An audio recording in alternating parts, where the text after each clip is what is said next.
الحمدللہ والصلاة والسلام علی رسول اللہ۔ اپنی دولت کو سرمایہ کاری میں لگا کر اللہ کو ناراض کیے بغیر کیسے نفع کما سکتا ہے؟ سوال کیا گیا ہے، ایک شخص کو اللہ تعالیٰ نے دولت سے نوازا ہے، وہ اس دولت کو کس طرح سرمایہ کاری میں لگائے کہ دولت بھی محفوظ رہے اور اللہ بھی ناراض نہ ہو اور منافع بھی ملتا رہے؟ الجواب بعون اللہ سبحانہ و تعالی۔ مال اس وقت اللہ کی نعمت ہوتا ہے جب اسے اللہ کی پسندیدہ جگہوں پر استعمال کیا جائے اور وہ مال اللہ کی اطاعت اور بندگی میں معاون ہو، جبکہ یہی مال اللہ تعالیٰ کی طرف سے زحمت ہوگا جب مالک اسے کسی غلط جگہ پر استعمال کرے یا اپنے مالک کو تکبر اور حق ٹھکرانے پر ابھارے یا مالک کو اطاعت الہی اور ذکر سے مشغول کر دے۔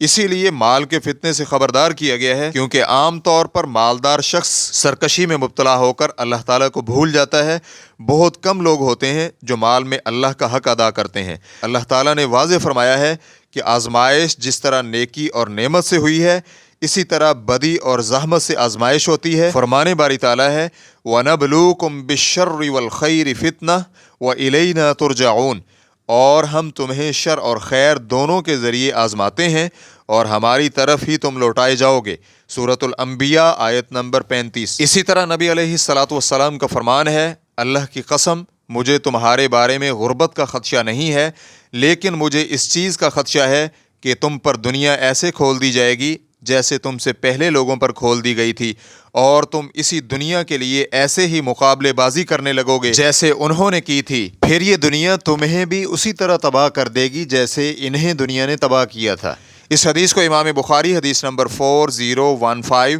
اور امام مسلم حدیث نمبر 2961 نے روایت کیا ہے۔ صحیح مسلم حدیث نمبر 2742 میں جناب ابو سعید خدری رضی اللہ عنہ نبی علیہ الصلاۃ والسلام سے بیان کرتے ہیں کہ آپ علیہ الصلاۃ والسلام نے فرمایا، یقیناً دنیا میٹھی اور سرسبز و شاداب ہے، پھر یقیناً اللہ تعالیٰ تمہیں اس میں ذمہ داری دے گا اور دیکھے گا کہ تم کیسے عمل کرتے ہو۔ تم دنیا سے بچو اور عورتوں سے بچو، یقیناً بنی اسرائیل میں پہلا فتنہ عورتوں کا تھا،